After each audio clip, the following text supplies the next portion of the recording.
An interesting fact, the world's largest contiguous farm is just south of Farmington, and that's Navajo Pride. Oh, yeah, you drive The through that when you take the road from here in Albuquerque up, right? That's That's a right. huge project there. Yeah, huge project, and that's the whole reason why Navajo Dam was built as part of the Navajo Irrigation project, and, of course, Navajo Dam feeds into Cutter Dam, which feeds into the Navajo Irrigation project. Even though there's not really any farming in Farmington anymore, just south of town is the world's largest contiguous farm. Got it.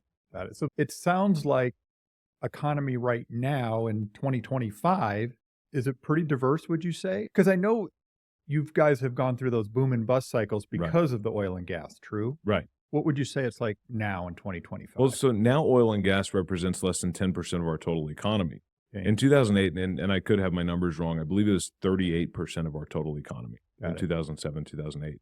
So while that was a really difficult transition for Farmington, it was a rough 10 years. In fact, I transitioned my career at the same time our community was transforming because I didn't think I was going to have a job in Farmington much longer if I didn't make a transition. I kept getting job offers, and they kept getting a little bit more forceful in those offers to move me out of town. Yeah, got it. So I wanted to stay in Farmington. It's where, my grandparents moved to. My parents lived there. My dad moved to Farmington in 1980 after logging was shut down in north central New Mexico. Yeah. So they've worked in the oil and gas industry, and we have deep roots there. I didn't want to move my family, so I transitioned in career and decided to jump into real estate. Yeah, yeah. And that's a whole other long story. Well, and you've done pretty good with that. I've done okay with it, I would say.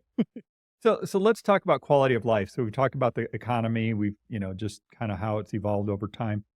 We talked briefly about just, that for outdoor activities, you're sitting in a pretty sweet spot right there for that. If you're into whatever it is, from fishing to mountain climbing to skiing, you can go to Purgatory. Yeah. It's what, 2 hours? to Yeah, get to it's an hour and a half. hour and a half to Purgatory, world-class Yeah. skiing.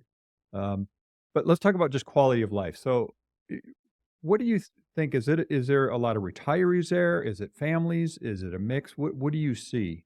Yeah, so a lot of families, a lot of retirees are moving back into the area, and if you've been in the oil and gas industry and you've traveled around a bit, which it tends to be a little bit of a nomadic profession, Oh, sure. where I would walk into an office in Gillette, Wyoming, and they're like, "Oh yeah, I spent 3 years in Farmington," and so it's a very spread out community, but it's a very small community overall.